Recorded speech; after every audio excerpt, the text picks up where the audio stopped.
De l'impact de la classification OMS pour le clinicien. Je suis trop loin.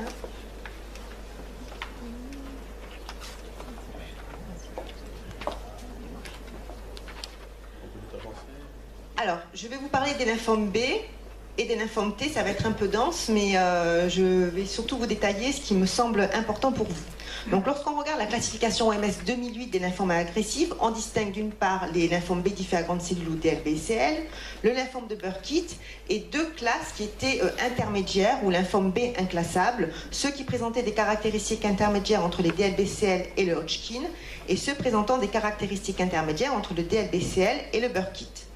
Pour ce qui est des DLBCL, ils sont classés soit en entités qui répondent à des critères clinico-biologiques particuliers. Donc vous connaissez le lymphome B diffus à grande cellule primitive du système nerveux central, le LEC-type qui est cutané, le PMBL, le DLBCL intravasculaire. Donc tous ces lymphomes-là sont des entités qui vont avoir une présentation clinique particulière, une biologie particulière. Et tous les autres rentrent dans la catégorie DLBCL NOS ou sans autre spécificité. Donc, du coup, comme la majorité des DLBCL rentrent dans la catégorie NOS, on a quand même essayé un peu de les démembrer. Et c'est dans ce contexte que sont apparues les premières analyses du transcriptome qui ont permis de diviser ces DLBCL NOS en deux sous-types que vous connaissez très bien. Les DLBCL de type centrofolliculaire, qui dérivent en fait du centre germinatif, qui vont avoir une signature comparable aux cellules B du centre germinatif, qu'on le retrouve ici. Et les autres sont des DLBCL de type B périphérique, donc ou de type activé, qui vont avoir une signature comparable à celle des lymphomes activés B périphériques. On a également la signature PMBL, mais voilà. 15% reste inclassable entre GC et ABC. Donc on connaît très bien la valeur pronostique, puisqu'à IP comparable, le pronostic des GC est supérieur à l'ABC. Et surtout, on a des pathways oncogénétiques spécifiques et différents entre ces deux entités avec un intérêt thérapeutique. Donc, de ce fait, qu'est-ce qui change décidément.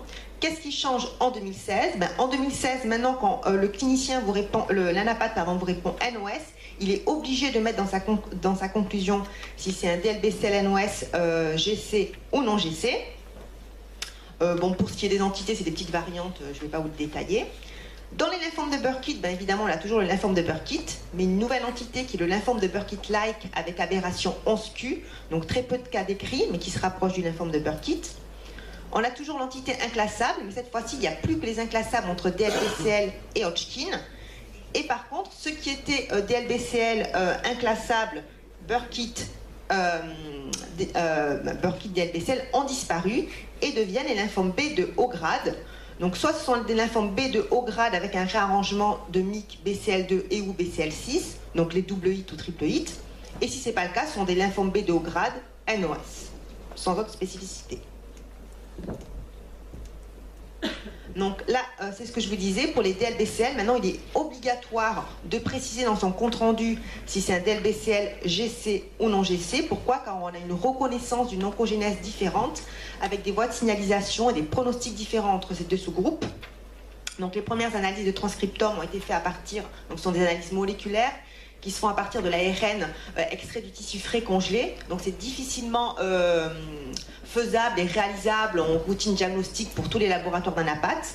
Donc en fait, on tolère de donner le profil immunohistochimique. Donc là, on ne va pas parler de GC ou d'ABC, mais on va parler de GC ou non GC. Et l'algorithme que l'on utilise le plus souvent, donc on a un algorithme immunohistochimique qui permet de différencier ces deux sous-groupes, c'est l'algorithme de Hans, et qui est utilisable très facilement sur le matériel fixé en formol et inclus en paraffine. Donc voilà l'algorithme de Hans, qu'on utilise tous les jours dès qu'on fait un diagnostic de DLBCL. Donc on cède de 3 anticorps, le CD10, le BCL6 et le MEM1.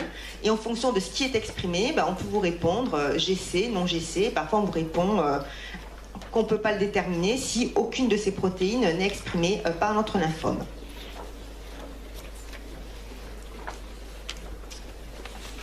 Alors ensuite, comme je vous l'ai dit, on a disparition des lymphomes B inclassables ou intermédiaires entre DLBCL et Burkitt, qui deviennent lymphome B de haut grade avec réarrangement MYC, BCL2 ou BCL6, donc c'est les double hits ou triple hits. Et sinon, donc les lymphomes B de haut grade NOS, pour les cas qui vont avoir une cytologie blastoïde, parce qu'en fait, ces anciennes formes inclassables, sur le plan cytologique, ça nous posait problème pour nous, un APAT, on ne savait pas trop si c'était des Burkitt ou des B diffus. Donc ceux qui ont cette morphologie-là, mais qui n'ont pas de réarrangement de MYC, BCL2 ou BCL6, ben, on les appelle B de haut grade NOS. Donc qu'est-ce que ça change, en fait, pour nous, un APAT et pour vous? Donc, nous, quand on regarde la lame sous le microscope, on a la première chose que l'on a, c'est une coloration standard à l'hématéinéosine. Et on va se dire, bon, ben ça me fait penser à un Burkitt. Ça me fait penser plutôt à un B diffus sur la morphologie. Puis ça, c'est une forme intermédiaire, sans doute maintenant un B de haut grade. Et bien en fait, dès qu'on se pose ces questions-là, qu'on suspecte ces diagnostics, il faudrait faire systématiquement la cytogénétique avec la recherche des réarrangements MYC, BCL2, BCL6. Mais en fait, si j'ai un réarrangement de BCL2 ou BCL6 en plus, il rentre dans cette catégorie-là, c'est plus un Burkitt. Là, j'avais un B diffus standard, je suis sûre de moi, je vous réponds B diffus à grande cellule. Voilà, mais si je fais la fiche, bon il n'y a pas de réarrangement MYC, c'est bon, c'est un DLBCL-NOS. Et si je fais la fiche et que je retrouve un réarrangement de MYC associé avec BCL2 et BCL6, c'est plus un B diffus, c'est un B de haut grade réarrangé MYC, BCL2 et ou BCL6. Et dans ces formes intermédiaires, donc c'est surtout celles qui ont été démembrées, soit on a MYC isolé, c'est un Burkitt, soit on a des réarrangements MYC avec BCL2, BCL6, c'est un B de haut grade réarrangé MYC, BCL2, BCL6, soit on n'a aucun réarrangement, en tout cas pas de réarrangement MYC, et là ça devient un B de haut grade NOS. Donc voilà ce qui change, en fait, normalement on devrait faire de la fiche dès que l'on a ces trois diagnostics-là. Donc ça, par exemple, c'est un cas où on avait cette cytologie un peu blastoïde. Quand on le regarde, ça, l'anapath, il vous dit, première hypothèse, c'est un Burkitt. Et en fait, ce cas-là, on avait fait de la fiche, il y avait MYC plus BCL6, donc c'est pas un Burkitt, c'est un B de haut grade, MYC réarrangé plus BCL6, donc un double hit. Pour celui-ci, on avait une cytologie un peu blastoïde, donc qui rentrait dans les anciennes formes inclassables DLBCL Burkitt. Donc pour celui-ci, et en fait, il était réarrangé MYC et BCL2, donc c'est un B de haut grade réarrangé MYC BCL2. Et celui-ci, là, l'anapath, il vous répond, moi, ma première hypothèse, c'est un DLBCL, et en fait, ce cas-là aussi, il avait un réarrangement de MYC et BCL2, donc c'est pas un DLBCL, c'est un B de haut grade réarrangé MYC et BCL2. Donc alors, quelle est la stratégie diagnostique à avoir quand nous, on pense à un DLBCL? Donc déjà, vous donnez systématiquement le profil phénotypique et si on peut moléculaire GC, non GC ou GC, ABC. Donc ça c'est obligatoire, ça doit apparaître dans le compte rendu. Donc comme je vous l'ai dit, il n'y a pas de technique imposée. Le mieux c'est par voie moléculaire GC, ABC, mais on tolère une analyse phénotypique où on vous répondra GC ou non GC. Il est aussi important que l'anapath vous précise si on a une double expression, si on a une expression immunohistochimique de MYC associée à BCL2, parce que ça a un impact pronostic dans la majorité des papiers. Donc dans la conclusion, moi en général, je mets phénotype, double expresseur, BCL2 MYC. Et enfin, même devant tout LBCL, il faudrait rechercher systématiquement MYC, BCL2, BCL6 pour le reclasser éventuellement en B de haut grade, réarrangé MYC, BCL2 et ou BCL6. Alors, on est toujours dans les lymphomes agressifs. Donc, je vous ai parlé de cette entité. Donc, elle est de description récente. Il y a très peu de cas qui sont décrits dans la littérature. Donc, ce sont les lymphomes de Burkitt-like avec altération 11q qui sont associés au Burkitt. Donc, c'est une entité rare. Et en fait, le premier papier s'est intéressé à des cas qui étaient morphologiquement, cliniquement, phénotypiquement ressemblés au Burkitt, mais on ne retrouvait pas de réarrangement MYC. Et les études de transcriptome ont montré que effectivement les profils transcriptomiques entre les cas qui étaient MYC réarrangés et ceux-là étaient superposables, et que ces cas-là présentaient souvent des altérations au niveau de la région 11q, que ce soit des gains ou des pertes. Donc il faut savoir que le pronostic et la réponse au traitement, elle est superposable au Burkitt, mais il y a très peu de cas qui sont rapportés dans la littérature. Et cliniquement, il faut être alerté par une présentation ganglionnaire plus fréquente. On a c'est moins fréquemment des patients qui vont avoir des masses iléocécales ou des masses abdominales. Sur la cytologie, on va avoir un pléomorphisme un peu plus prononcé qu'un Burkitt. Et pareil, la surexpression immunohistochimique de C-MYC, elle est plus faible que dans un Burkitt réarrangé MYC. Alors voilà, donc là c'était un cas Burkitt-like avec altération 11Q. Donc la cytologie, vraiment, elle fait très Burkitt avec ses cytoplasmes un peu abondants, basophiles, cette cytologie blastoïde. Le phénotype est tout à fait Burkitt, ça exprime le CD20. On a un KI67 qui est à 100% et on a un profil CD10+, BCL6+, BCL2-. Donc sur le phénotype et sur la morphologie, la NAPAT vous répondra, c'est un Burkitt. Alors maintenant, on va penser au lymphome B de bas grade. Donc je vais vous parler surtout des folliculaires et des lymphomes du manteau avec ce qui change en 2016. Alors, pour les folliculaires, voilà comment ils sont classés. Donc on a l'entité, le lymphome folliculaire, l'entité lymphome folliculaire pédiatrique, l'entité lymphome B à grande cellule rarangée IRF4 et l'entité dont je ne veux pas vous parler parce que celle-ci existait déjà dans la classification 2008, c'est les lymphomes centrofolliculaires cutanés primitifs. Donc dans les lymphomes folliculaires classiques, on distingue deux variants qui sont deux variants indolents. Donc la forme in situ, donc en fait c'est biologiquement similaire aux cellules B qu'on a qui ont des réarrangements de BCL2 qui circulent dans le sang des patients en bonne santé en fait. C'est un ganglion, si on ne fait pas d'immuno, on passe totalement à côté, ça n'a aucun impact, ça ne veut pas dire que le patient va évoluer vers un lymphome folliculaire, donc c'est le lymphome folliculaire in situ.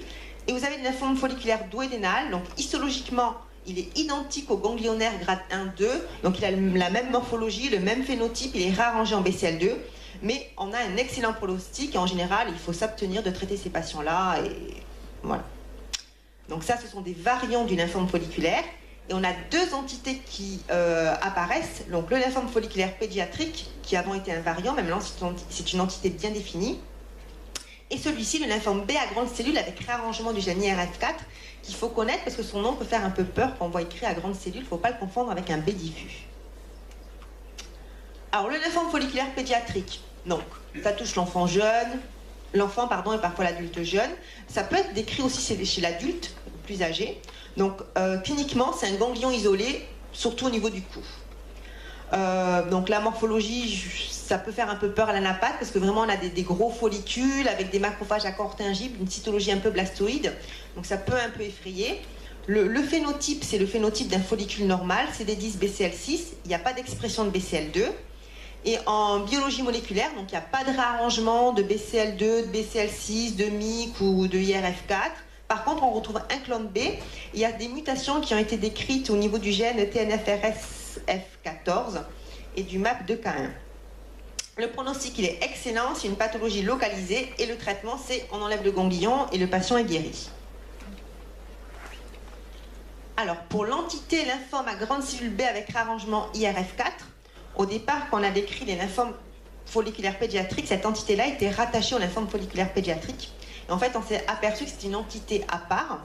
Donc ça touche également le sujet jeune, mais c'est décrit jusqu'à 79 ans. Et pareil, ça va être une atteinte cervicale, donc des ganglions cervicaux ou l'amygdale. Donc topographie amygdalienne, alerte. Les stades cliniques, c'est 1-2. Donc ça, c'est la morphologie. Donc c'est pour ça que la NAPAT aussi, il faut qu'il connaisse cette entité, parce que c'est une morphologie qui peut rappeler le lymphome folliculaire 3B ou le DLBCL.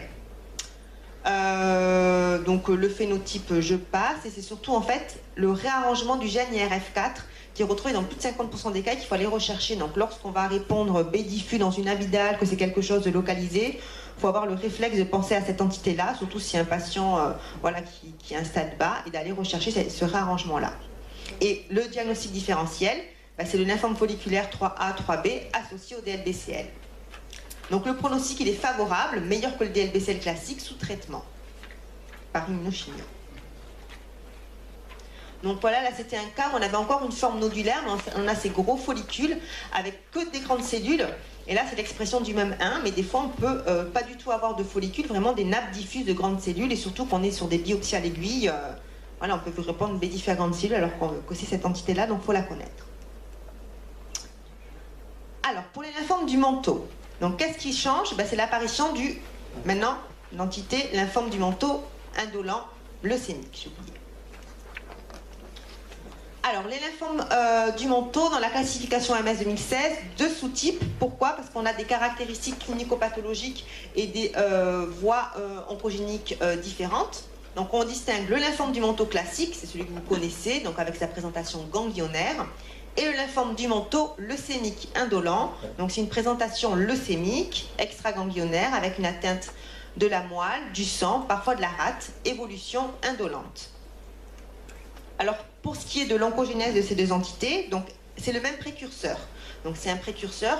Donc le plus souvent, on a des réarrangements de la cycline D1 dans les lymphomes du manteau. Rarement, ils sont en cycline D2 ou cycline D3 réarrangés. Donc c'est un précurseur commun qui va maturer en une cellule B. Donc dans la forme classique, cette cellule B, elle va passer dans le manteau. Donc dans le manteau, elle peut acquérir des anomalies supplémentaires, notamment touchant le gène ATM. C'est une cellule qui exprime SOX11 et ensuite elle va passer dans le ganglion. Elle va vous donner votre lymphome du manteau classique avec présentation ganglionnaire qui est une maladie très instable. La cellule, quant à elle, elle n'a pas de signe de passage par le centre germinatif. Elle n'est pas hypermutée au niveau des immunoglobulines et parfois ça peut se transformer, notamment avec des anomalies qui vont toucher TP53 en des formes plus agressives qui sont les variantes blastoïdes ou pléiomorphes du manteau. Pour ce qui est de l'autre voie, donc c'est toujours la même cellule, elle va passer dans le centre germinatif, donc on va avoir des hypermutations au niveau des immunoglobulines. Elle est SOX11 négative et ça va donner une forme leucémique extraganglionnaire, donc indolente qui va évoluer sur des années. Parfois ça peut également se transformer, mais au bout de 15 ans d'évolution, sous des formes blastoïdes ou pléiomorphes, c'est toujours TP53 qui est touché. Alors on arrête avec le lymphome B, on va passer au lymphome T. Alors là, juste pour vous expliquer comment on classe les lymphomes T, soit c'est des lymphomes qui sont ganglionnaires, donc on a V en 2008, la LAI, le PTCL-NOS et les anaplasiques ALK+, ALK-, soit c'est une forme leucémique, soit c'est des formes extraganglionnaires, ça va être surtout donc, ce qui touche le tube digestif et ce qui touche la peau. Alors, pour commencer, je vais vous parler de ce groupe-là, avec ces deux nouvelles entités qui sont apparues dans les formes ganglionnaires. Donc, qu'est-ce qu'on avait pour ce qui était des lymphomes T ganglionnaires? Donc, je vous ai dit, le PTCL-NOS, le lymphome T angioimmunoblastique et les anaplasiques. Donc, on va laisser de côté les anaplasiques. Donc, moi, je vous répondais, soit c'est une LAI, soit c'est un PTCL-NOS. Et il y avait un variant qui était le PTCL-NOS variant folliculaire en 2008. La LAI, c'est un lymphome qui présente un phénotype TFH, c'est-à-dire que la cellule tumorale, elle dérive des cellules TFH du centre germinatif, donc elle va exprimer des marqueurs particuliers qui sont les marqueurs TFH, PD1, CXL13, CD10, BCL6. Donc on s'est beaucoup intéressé au LAI et on a constaté qu'il y avait des mutations récurrentes qui touchaient TET2, IDH2, DNMT3A, ROA. Mais en fait, on s'est aperçu que ces mutations, on les retrouvait également dans les PTCL-NOS parfois, et dans ce variant-là, et de là, deux entités provisoires en 2016 apparaissent, le lymphome T folliculaire et le PTCL avec phénotype TFH. Donc il faut savoir que entre ces trois entités, il y a des formes de passage. L'anapathe, il peut vous répondre sur un premier ganglion angioimmunoblastique et le patient rechute sous cette forme-là. Donc vraiment, il y a des formes de passage d'une forme à l'autre, donc d'un lymphome à un autre. Donc ce sont trois lymphomes qui expriment les marqueurs TFH, qui peuvent avoir ces mutations-là, et qui sont regroupés sur le nom de, on ne sait pas vous répondre entre les trois, on va vous répondre que c'est un lymphome T ganglionnaire exprimant les marqueurs TFH, sans vous dire si c'est AITL, PTCL-TFH ou le lymphome T folliculaire. Alors quand même, il y a quelques variations, donc c'est surtout des variations anapathes qui peuvent nous orienter vers l'un ou l'autre. Voilà, c'est pour l'anapathe, donc je ne vais pas vous embêter avec ça. Donc il faut savoir que le T folliculaire, il est assez rare. Hein. Et par contre, quand on fait les marqueurs TFH systématiquement dans quelque chose qui nous paraît être un PTCL-NOS, on le retrouve dans 20% des cas. Alors, je vous ai dit que, bien qu'ils partagent ces trois entités, pourquoi alors s'embêter à dire c'est un angioimmunoblastique, c'est un T folliculaire, c'est un PTCL-NOS, alors que c'est à peu près le même groupe de lymphomes? C'est parce qu'en fait, aujourd'hui, on sait que même s'ils partagent des caractéristiques phénotypiques et moléculaires communes, il persiste quelques différences cliniques et morphologiques, notamment, qui justifient encore de définir ces trois entités en 2016. On verra ce qu'on en fait plus tard. Pour l'instant, ce sont deux entités provisoires. Celles-ci, on verra si on les conserve ou si elles deviennent de vraies entités dans les années à venir. Donc, quand on vous répond que c'est un lymphome qui exprime le marqueur TFH, voilà, il faut le rattacher à un lymphome T angioimmunoblastique. Alors, élément important, c'est le ALK négatif. En fait, le lymphome anaplasique ALK négatif, en 2008, c'était une entité provisoire. C'est-à-dire qu'on ne savait pas trop ce que c'était. Et en 2016, c'est devenu une entité définitive. Alors pourquoi? Parce qu'en fait, il y a une signature moléculaire de cette entité-là, et surtout, on les a bien étudiées, et on retrouve dans 30% de ces cas des réarrangements du gène du SP22 IRF4. Donc dans ces cas-là, c'est surtout un anaplasique, donc qui évidemment est ALK négatif, qui n'exprime pas les marqueurs cytotoxiques, et qui présente le réarrangement de ce gène, là, avec ce petit signal vert-rouge. Et dans 8% des cas, ils sont réarrangés en TP63, donc ils vont exprimer les marqueurs cytotoxiques, ceux-là, et on va avoir une surexpression immunohistochimique de la protéine P63 et un réarrangement du gène. Alors, lorsqu'on était en 2008, on savait que le pronostic des ALK positifs était supérieur à celui des ALK négatifs. Et en fait, maintenant, quand on commence à démembrer les ALK négatifs, eh bien, il faut voir que ceux qui sont réarrangés en DUSP22 IRF4, donc c'est le même réarrangement IRF4 que les lymphomes B à grande cellule IRF4 réarrangés, donc c'est le même gène, eh bien, ils ont un pronostic superposable au ALK+. Et par contre, les TP63 réarrangés sont le pronostic le plus sombre. Et ça, ce sont ceux qui sont triple négatifs, ALK négatif, TP63 négatif et DUSP22 IRF4 négatif. Donc vraiment, c'est plutôt une bonne nouvelle quand ils sont réarrangés DUSP22. Meilleur pronostic. Donc voilà pour les anaplasiques. Alors je suis obligée un peu de vous parler des lymphomes anaplasiques, donc qui ne sont pas classés avec les ganglionnaires. Hein. Ils sont pas classés avec les ganglionnaires, c'est extraganglionnaires. Donc qui sont développés sur prothèse mammaire, puisque c'est quand même l'équipe de Toulouse avec Camille Laurent qui les a bien démembrés. Donc c'est une entité provisoire dans la classification MS 2016 avec deux formes. Donc une forme qui est appelée in situ, c'est un épanchement, en fait on n'a pas de masse palpable, et en fait quand on va vous envoyer la coque, on va avoir des cellules qui vont flotter dans un espèce de sérum. Donc là vous donne la fibrine, donc on a les cellules tumorales qui sont dispersées comme ça, et cliniquement pas de masse palpable.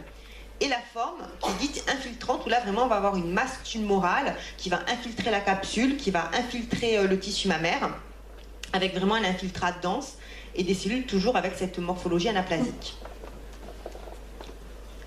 Alors, donc la forme in situ a évidemment un pronostic superposable à la forme infiltrante, et le traitement de toute façon dans les deux cas c'est l'ablation des prothèses. C'est pas la peine d'aller faire de la chimio dans la forme infiltrante sans avoir enlevé les prothèses.